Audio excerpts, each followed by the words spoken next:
Olá, sou Lili Oliveira e essa é a continuação da nossa série O que te moldou? A origem dos traços de caracteres. Nesse vídeo a gente vai estar falando sobre a formação do primeiro traço, que é o traço esquizoide. Se você não viu o vídeo anterior, eu sugiro que você dê uma olhadinha para que você entenda como é que formou todos os traços. Desde o início tem lá a explicação científica e biológica. Eu vou estar colocando o link aqui na descrição do vídeo logo abaixo e eu indico que vocês dêem uma olhadinha e depois venha para cá, tá joia?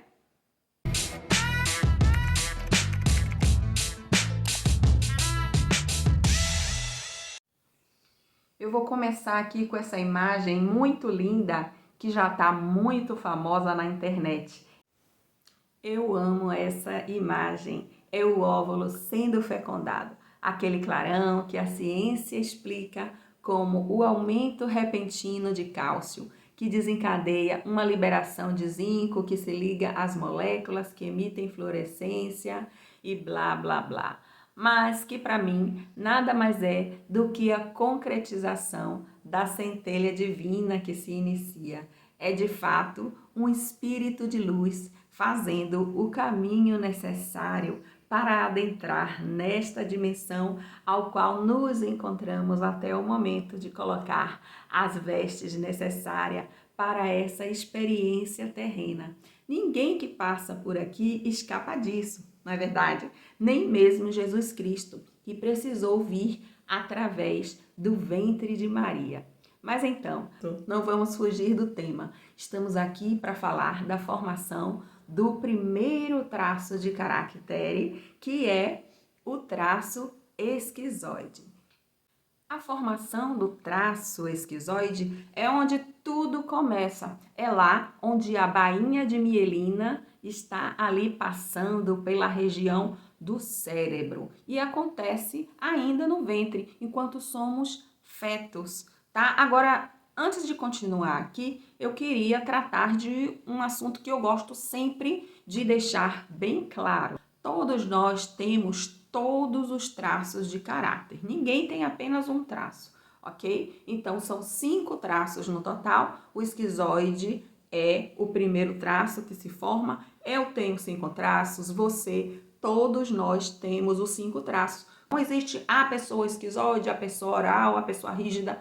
Todos nós temos os 5 traços de caráter. Apenas o que vai ocorrer é que vamos ter um pouquinho mais de um ou um pouquinho mais de outro. Então, cada pessoa tem aí as suas especificidades. Algumas vai ter ali bem distribuído, né? Praticamente o mesmo tanto de todos os traços, enfim, essas nuances, essas dinâmicas. O objetivo dessa série não é falar sobre isso.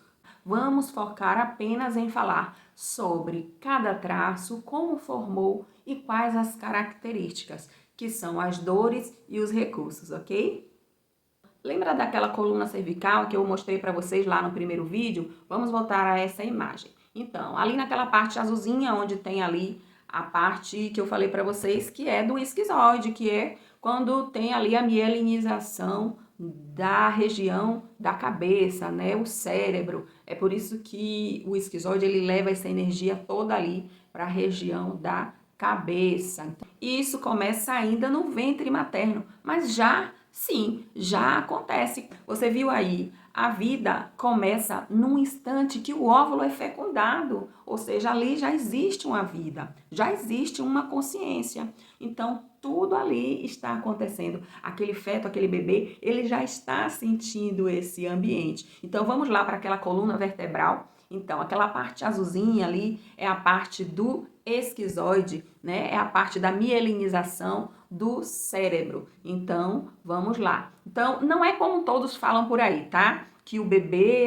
entende tudo que a gente fala. Se a gente fala uma coisinha engraçadinha, o bebê dá risada. Se a gente fala uma coisa triste, o bebê vai chorar. Não é nada disso, tá? Isso aí não existe. Isso aí é só uma coisa que a gente costuma falar, que é engraçadinho acreditar nisso, é bonitinho, mas não é bem por aí que acontece. E vamos entender como é que se dá esse entendimento do ambiente, né? Porque, afinal de contas, já sabemos que a formação dos traços se dá à medida que vamos percebendo o meio ambiente. Então, qual é o meio ambiente do feto que está no ventre materno. Então, uma vez que nós já sabemos que os traços de caráter, eles vão se formando a partir do entendimento e das percepções que a gente vai tendo das vivências e do meio ambiente que vão interferindo na nossa forma de entender os traumas e as dores e tal. Então, como é que esse feto, esse bebê, ele vai ter essa experiência do ambiente?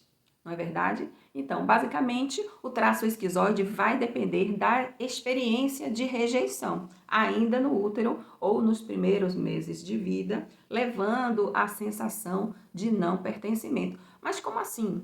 Então, significa que o esquizoide é uma consequência de uma mãe má que rejeitou esse bebê? Calma, não é bem assim. Vamos ter muita calma nessa hora, não é bem por aí, tá? Vamos entender direitinho.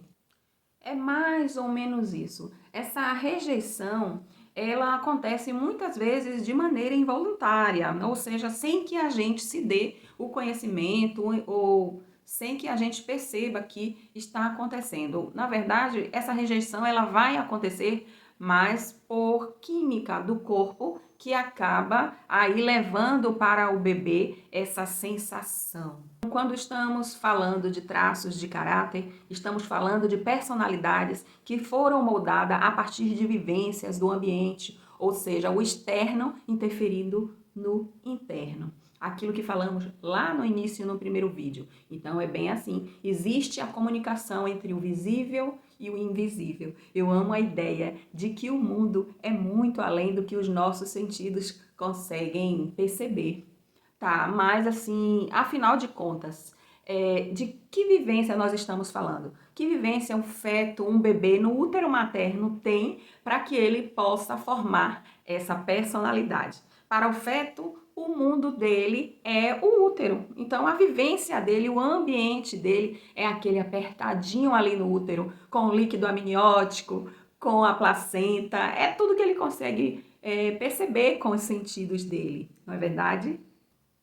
Quando o bebê está na barriga da mãe, ele não tem noção do que é mãe, do que é pai, ele não tem noção do mundo aqui fora. Ele só conhece aquele mundo ali dentro do útero. Ele interage com o que está ali ao seu redor, ou seja, líquido, placenta e etc. Esse é o mundo dele, é o mundo que ele responde. É aí que está a diferença da formação desse traço para os demais. Os demais, quando a gente está fora do útero, percebendo todo aquele ambiente, é outra história. Mas lá, quando o bebê está dentro do útero, vai depender das vivências da mãe. E aí, mais uma vez, é o externo influenciando no interno. É o visível influenciando no invisível. De acordo com as vivências da mãe, esse ambiente, né, que é o útero, ele vai se alterando. Vão ter momentos que ele vai estar mais duro, denso, outras horas mais quentinho, outras horas mais frio, mais tenso, outras horas mais relaxado. Isso vai acontecendo conforme a dinâmica do fluxo sanguíneo vai acontecendo. Então, por exemplo, se o bebê se mexe e essa mãe, ela tá ali passando por uma situação de insegurança, esse útero, ele vai ficar frio, vai ficar apertado, porque essa mãe vai gerar aí descargas de ansiedade que vão fazer com que esse útero, ele fique um ambiente nada agradável. Enquanto a vida se forma ali dentro do ventre, o mundo está acontecendo do lado de fora. N coisas podem estar se passando com essa mãe. Ela pode vir de um relacionamento tóxico, ela pode não ter o pai ali presente, ela pode não saber como ela vai criar essa criança pode não ter sido planejada, enfim, é uma infinidade de situações que pode estar ali acontecendo. E aí, o momento que essa criança mexe dentro do corpo dessa mulher é quando ela vai tomar aquele sustinho e aí o corpo involuntariamente vai mandar essas descargas, né? E aí a circulação, ela vai ficar comprometida, né? Não vai circular tanto o sangue por ali. Aquele ambiente do útero, ele fica mais frio, ele fica mais apertado, mais desconfortável para o feto, que vai entender que quando ele se mexe, o ambiente fica ruim. Então, vamos nos atentar para essa dinâmica. O que é que se passa no momento dessa formação do traço esquizoide? A mensagem que fica é: eu não posso existir. Quando eu existo, o ambiente fica ruim. Então é melhor eu não existir. Essa basicamente é a frase que acompanha aí a vida do esquizoide. Então, uma vez que ele vai percebendo, né, esse ambiente, porque assim, esse bebê, ele não tá sabendo quem é o pai, quem é a mãe, quem quer que seja aqui fora. Ele não está entendendo o que a gente está falando, quais são as dinâmicas, se a mãe ela está preocupada porque não tem dinheiro, se a mãe está preocupada porque não tem um pai para criar essa criança, esse feto, esse bebê, ele não entende isso. Ele só entende o que está se passando ali, a dinâmica que está se passando nesse mundo dele, o frio que acontece ali, né? Aquele ambiente quando ele fica mais apertado, mais tenso, toda vez que ele se mexe, ele entende: se eu existo, o mundo fica ruim. Então é melhor eu não existir. Esse bebê, ele vai criar um padrão que é de ficar ali encolhidinho, quietinho, sem mexer a maior parte do tempo. E é aí que essa energia do esquizoide, ela vai toda para a cabeça e não para o corpo. Então, esse bebê, ele vai ficar mais quietinho para evitar que esse mundo fique desconfortável.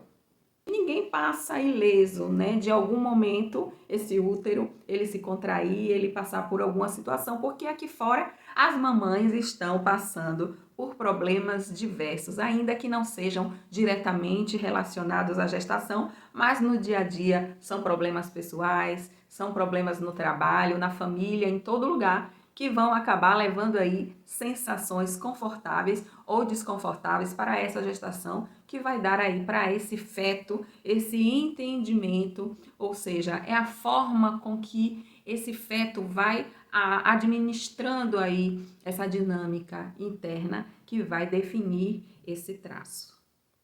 Portanto, o esquizoide vai ser aquela pessoa mais no canto, sem querer aparecer, sem querer chamar a atenção. O esquizoide vai sempre ter a sensação de que não é bem-vindo nos lugares, que as pessoas não o querem ali. Se sente rejeitado em rodas de amigos, sente isso vez ou outra, é natural, né? Todo mundo sente, não é verdade? Mas o esquizoide, ele vai sentir isso a maior parte do tempo. Então, mas observe, se estiver se sentindo assim o tempo inteiro, provavelmente ele está vivendo a dor do esquizoide, ou seja, a dor da rejeição. Então, o que eu quero dizer aqui? É que não é que o tempo inteiro essa pessoa vai estar com esse sentimento, não é verdade? Mas se esse traço ele estiver na dor, sim, essa pessoa vai estar o tempo inteiro sentindo aí essa rejeição. Então, o que é que essa pessoa precisa fazer? Ela precisa entrar para o recurso. E nós vamos falar agora do recurso do esquizoide. Então, todo traço tem o seu recurso. E o que são os recursos? Os recursos nada mais são do que a forma que os traços desenvolveram para fugir das suas dores. Então, à medida que fomos passando por essas dores, nós vamos buscando maneiras de administrá-la através dos nossos recursos adquiridos. O recurso do esquizoide, que é estar nas ideias, no mundo da imaginação. Então, é uma pessoa que é muito inteligente e vai ter sempre boas ideias para sair de determinadas situações, e isso vai ser um grande recurso, com certeza, para essa pessoa, mas da mesma forma que este recurso ele traz coisas aí positivas, viver no mundo das ideias para o esquizoide, quando ele está na dor da rejeição, vai levá-lo a ficar muito no mundo da imaginação. Então aí essa pessoa vai ter muitas ideias e não vai colocar em prática, porque o esquizoide ele não é muito de agir, ele é muito do mundo do pensar, né? E também ele é uma pessoa que é mais racional, é uma pessoa que não se conecta, é mais desconectada da realidade, dos sentimentos. Isso também acaba atrapalhando nas relações. É uma pessoa que não consegue se conectar, acaba rejeitando aí muitas vezes o toque físico, uma pessoa que com certeza não vai estar ali tocando, abraçando, tem esse jeitinho assim mais desconectado. Então essas aí foram algumas características da personalidade da pessoa esquizoide e nós vamos agora entender como é o formato do corpo do esquizoide. Então, para definir o traço de caráter das pessoas, então cada traço tem aí a sua forma, né? A forma que acaba aí representando. O esquizoide, ele é mais compridinho, né? Por isso que o retângulo representa. Na análise corporal, a gente vai identificar aí aonde se encontra no corpo dessa pessoa formatos que remetam a esse traço.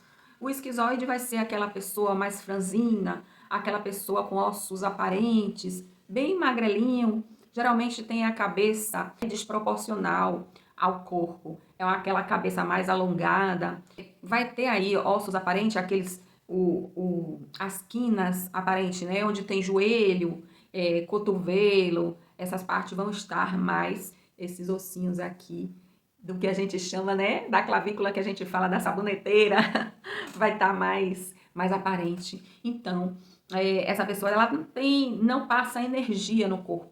É como se realmente a energia tivesse ido toda para a cabeça, né? E aí a gente entende por que lá no útero, como ele era aquela pessoa que estava com a energia o tempo inteiro na cabeça, ele entendeu que não era para mandar essa energia para o corpo, não era para se mexer. Então esse corpo vai ser aí realmente um corpo mais franzino, sem energia, magrelinho. Então, a parte que nós vamos observar, que são 6, é a cabeça, os olhos, a boca, o tronco, as pernas e o quadril.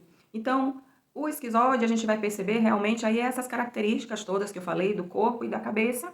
O olho, ele vai ser um olho maior. Geralmente essas pessoas, elas têm aquele olhão assim. A boca é aquele lábio mais fininho, sem vida, sem cor. Essas são algumas características aí que a gente pode identificar no corpo do esquizoide.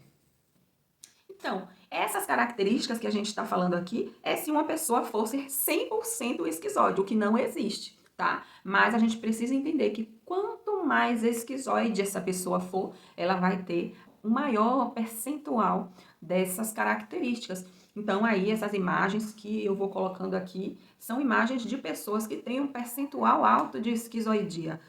E esse foi o nosso vídeo falando sobre o esquizoide, o nosso primeiro traço de caráter a ser formado. No próximo vídeo vamos falar sobre o traço oral, tá? Eu tenho uma relação especial com esse traço e a gente vai entender depois.